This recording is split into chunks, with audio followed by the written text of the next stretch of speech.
আসসালামু আলাইকুম, সকলকে স্বাগতম আমার পেজে।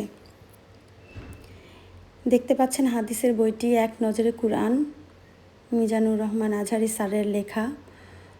তো আমি এই হাদিসের বইটি পড়ার জন্য খুব ব্যাকুল হয়েছিলাম প্রায় 1 বছর যাবৎ।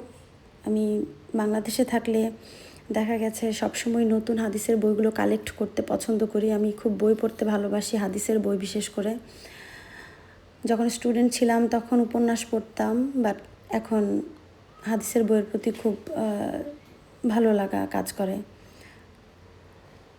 তো যাই হোক, আমার বোন আমার জন্য এই বইটি গিফট করেছে।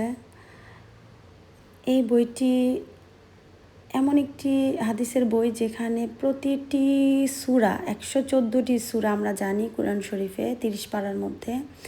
এই 114টি সূরার শানে নজুল, তারপর হচ্ছে ফজিলত, তারপর সূরার একদম বর্ণনা, খুঁটিনাটি অনেক কিছু এই হাদিসের বইটিতে ব্যাখ্যা করা আছে। তো আসলে আমরা তো মুসলিম, কিন্তু আমরা আমাদের ধর্মের প্রতিটি সূরার অর্থ জানি না, প্রতিটি সূরা শুদ্ধ করে উচ্চারণ করে পড়তে পারি না। আমরা আসলে অনেক কিছু জানি না, আমাদের জানার কোনো শেষ নেই।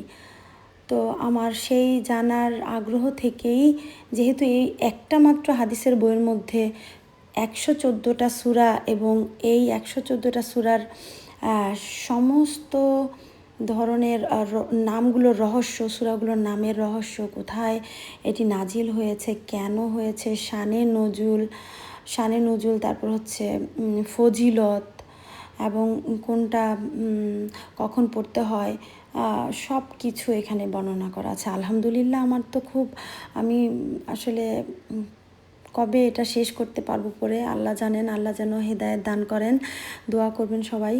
আর আমার বোনকে আমি অনেক অনেক ধন্যবাদ জানাচ্ছি। আপু, তুমি এটা দিয়েছো আমাকে, থ্যাংক ইউ। আল্লাহ তোমার অনেক মঙ্গল করুক, আল্লাহ তোমার সব মঙ্গলময় আশাগুলো পূরণ করে দিক, আমিন। এছাড়াও আমার জন্য ইনার ক্যাপ, তারপর হচ্ছে যেহেতু আমি হেজাবি, সো কিছু হেজাব পাঠিয়েছে, থ্যাংক ইউ আবার। তো আবার আমার ছোটো বোন জানে ও প্রতি বছর চিটাগং যায়, ওর হাজব্যান্ড সহ ওরা ঘুরতে যায় প্রতি বছর শীতে। তো আমি ওই চিটাগংয়ের যে কোরাল মাছের শুটকিটা এবং লইট্টা শুটকি, আবার একটা বাঁশপাতার মতো বড় শুটকি, আর কি ওটা কী শুটকি জানি না, বাট আমার সবচেয়ে প্রিয় শুটকি হচ্ছে কোরাল মাছের ওই শুটকিটা, আর হচ্ছে কী বলে লইট্টা শুটকি। তো আমার বোন আমার জন্য সেই পছন্দের শুটকি পাঠিয়েছে।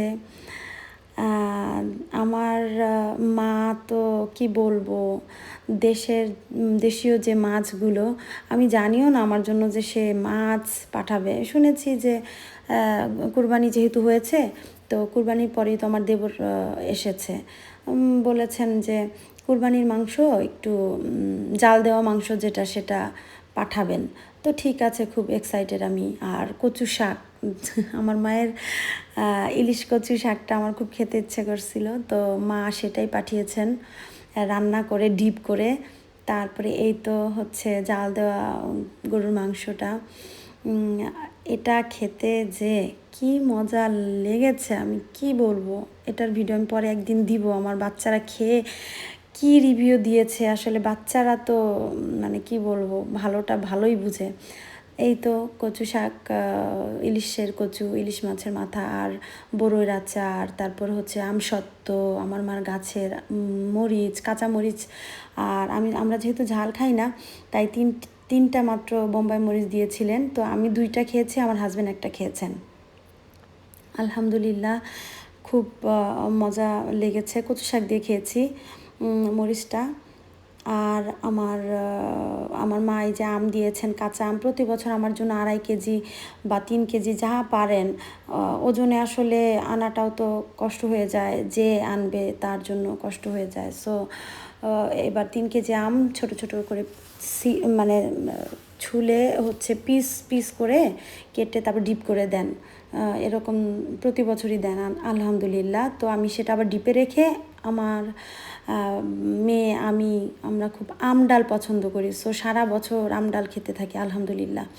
এই যে কোরাল মাছের শুটকিটা বিশাল বড়, বিশাল বড় মাশাল্লাহ।